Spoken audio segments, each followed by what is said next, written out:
27, 1954. The last radio reporter in the last remaining free bunker in Bien Bien Phu, surrounded by the Vietnamese, said in his microphone, heard by all the French people listening to their radio that day, and I see their boots coming down the steps of our bunker. That was the end of the French occupation of what was called Indochina. The same year, 1954, the Geneva Accord parted Indochina in two sections. But the truce did not last for very long. In 1957, the first Americans put their own boots into Vietnam. We have today with us, let's say, survivor, if you want, of the Vietnam War, one of the soldiers that went over there to fight against communists, basically, and he will give us his account of what it was to be in Vietnam.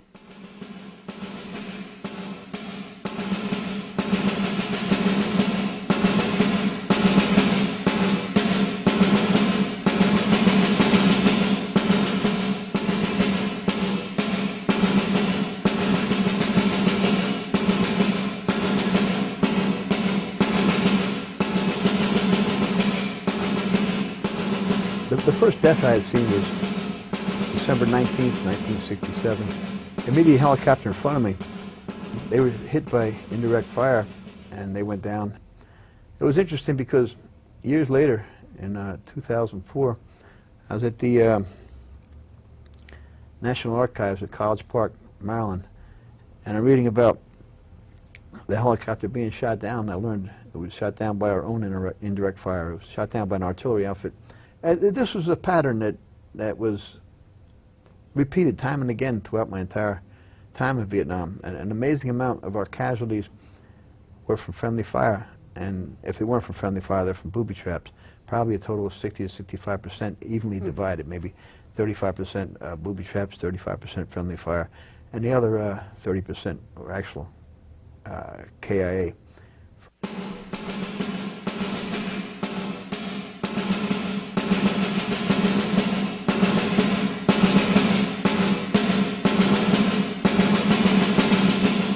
They told us from Jump Street they should always avoid developing close relationships with anybody because it'll hurt you, it'll crush you when they get killed. But when you train together for so long at Fort Campbell before you even went to Nam, we automatically had those relationships. So we were crushed, and we were more than a little annoyed and frustrated and emotional when deaths happened. This is the sort of thing, and all Americans in the area know it, with which we simply have to contend while we prosecute in company with the government and people of South Vietnam a contest against communism, which is of the highest importance to our national interest.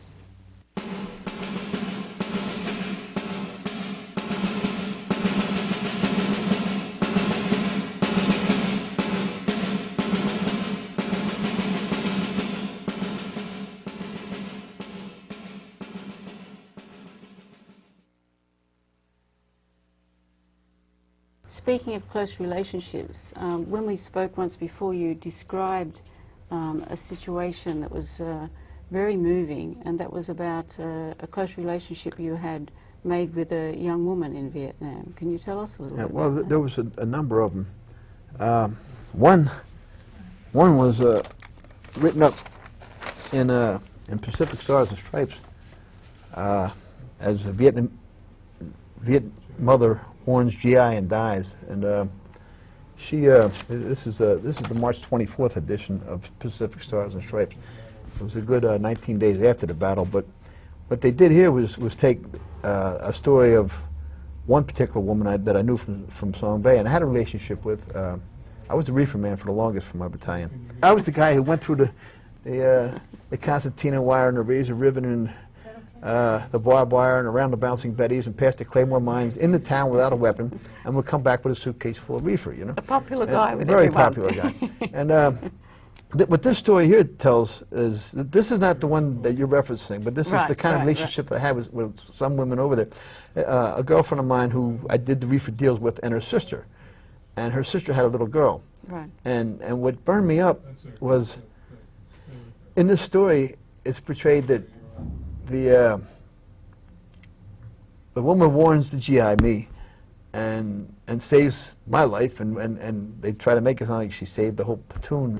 When the real deal is the Americans, you know, bombed the house, burned down the house, killed the little girl's aunt, killed the little girl's mother, and made her an orphan. You know, and this is just how they use propaganda. And to this day, it annoys me when they wouldn't even let the division information officer and the AP reporter interview me that day. It had to be the next day with two of our own intelligence minders with me to make sure I didn't tell the truth.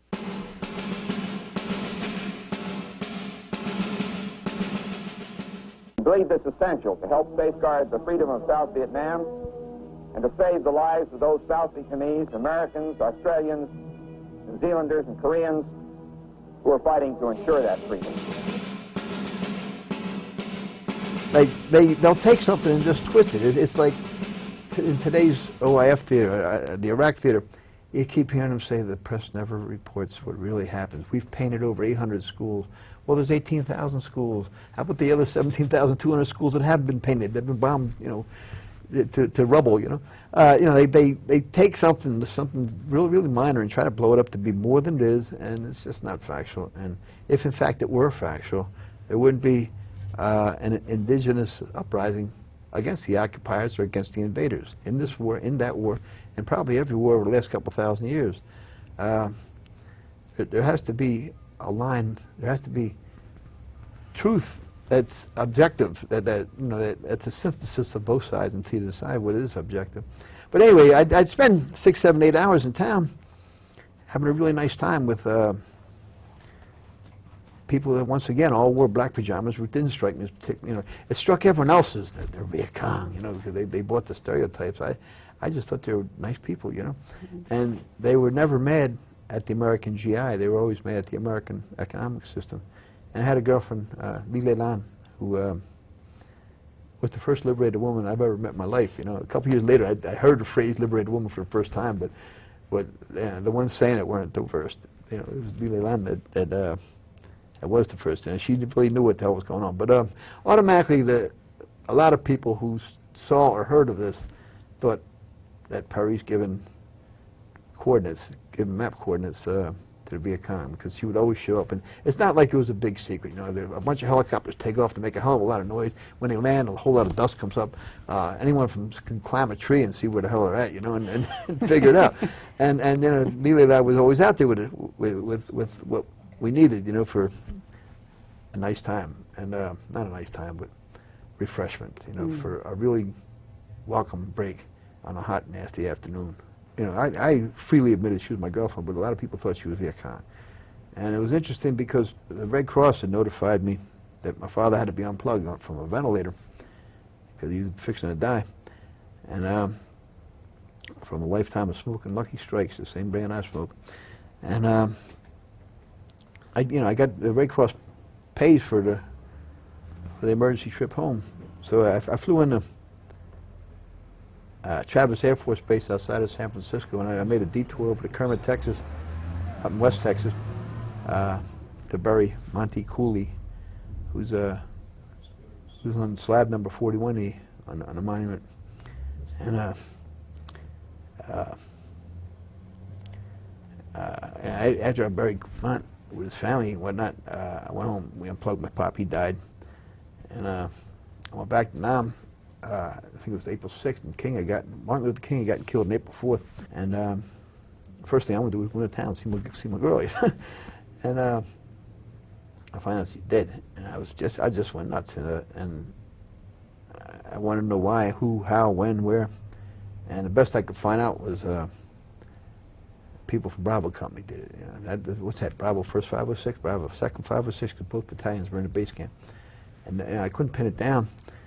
So I went over there ranting and raving, and they said, no, S2 did it, which is intelligence, you know, which is probably really did do it, you know.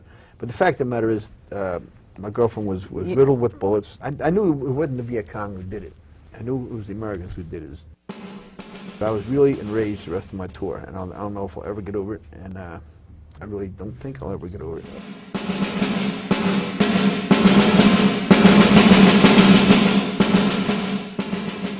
Do you think that was the turning point for you to start thinking in terms of against the war, or were there many other things? No, well, it was so many different things. There were magazines, like, I don't know if you are old enough to remember Avant-Garde or Ramparts. Yeah, I remember. They were lefty magazines back in the day, and I took a lot of that back out in the field, and I was going to make sure everyone had the opportunity to sit down and read this stuff, and it made a big difference in how we looked at things and how we felt the international perspective judged what we were doing, and did we really want to be a part of this? Did we really want to consciously continue to ravage the civilization? A man with a weapon is, if he is a reasonable man, a man with a purpose. The range of his understanding of his purpose reaches far beyond his line of sight.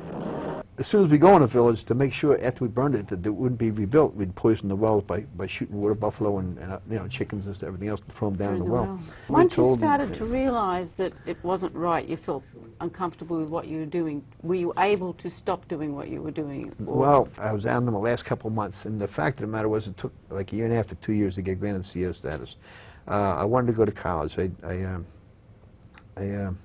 had a deal set up with Temple University. As soon as I got out, I could go to college. So I'm looking at the Montgomery GI Bill, being able to fund my college stuff with an honorable discharge, as opposed to going for CO status, which would actually extend my time in Vietnam, or B, going AWOL and working the black market, which generally meant selling heroin and opium. Which a number of people did. A lot of people did, yeah. These are the people who the MIA, missing in action flags, are all about, There's an awful lot of guys who went AWOL and sold opium or heroin.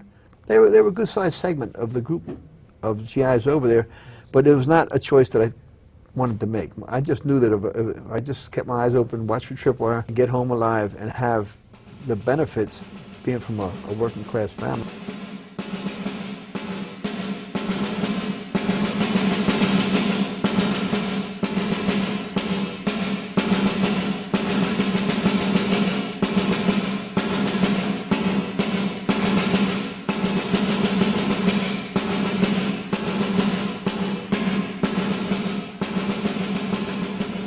I respect anyone who's ever taken the oath to protect and defend the Constitution. It's an incredibly beautiful document, and that's what we do. We take an oath to protect and defend the Constitution. That oath never expires.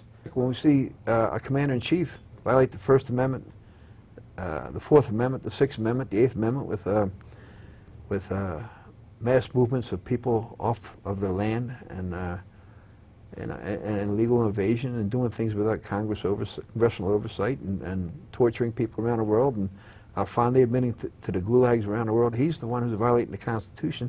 And I can only hope that officers in today's Iraq theater and Afghanistani theater stop and think about that Constitution, stop and think about the oath that we all took, and stop and think about who's really violating that oath and who they should see about running out of office, Yeah. I have probably more faith than I should have in active duty personnel, and I really hope that a lot of them connect the dots and see what the big picture is, because the big picture, I'm not against military service. I'm not a pacifist. I can't condemn too many of them at all, if any at all. I have faith in a lot of them. They will connect the dots. They will do the right thing eventually. So many of these wars are just about increasing market share worldwide. If you look at what ESSO, Eastern Standard, and American Oil, and some of the other people who've morphed into Exxon and Mobil and Texaco and Chevron and Conoco and all the other biggies, they all had the same rights that Total Fina Elf from France and Royal Dutch Shell from Netherlands had offshore in Vietnam. And today, the only people that the Vietnamese want to work with is Total Fina Elf, the French, and Royal Dutch Shell. They don't want to work with the American oil companies. But, you know, the whole phrase American oil companies is, you know, it's the investor class that owns it, and they don't recognize what country they're from or what country they like. They just know that they can use the American military machine to get what they want. They're really citizens of the south of France. They're really citizens, international citizens, who use American GIs. And their entire group of fellow members of the investor class are just using the working class, using kids who pretty much are forced into military service in an attempt to get ahead, an attempt to have a, you know, to open the doors to a college education, because it is so cost prohibitive nowadays. It's just a shame how people are used today. How many people, you know, some sort of rough percentage of those who are still alive that were in Vietnam with you would have a similar viewpoint to yourself? Well, there's two major groups. One major group are those who've gone on and managed not to get thrown out of college demonstrating against ROTC, or not to get thrown out of college demonstrating against the war. And they've gone on and become different types of psychologists, sociologists, doctors, lawyers, and in many cases, doctors of history. And they teach, or they have good professions, and you can't get them out in the street, but they will help us financially. And then you have the overwhelming majority of my fellow combat veterans who, to a certain degree, are totally burned out. Self-medication, trying to deal with the horrors of war, made some of them make the wrong choices, wind up in correctional systems or nut houses or whatever, and that's a real tragedy. It's really hard to tell your average 16, 17-year-old not to go for what they see in the video games, or not to go for what they see in the multicolored magazine advertisements. Dream is there, you know, for somebody who began playing with G.I. Joe action figures at an early age, and let their imaginations run wild from an age when your imagination can run wild. You know, going into the service is almost a continuation of being a little boy.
Despite many victories on the field, 58,000 dead American soldiers and maybe many more injured and severely injured make that the Vietnam War is considered as the first USA defeat.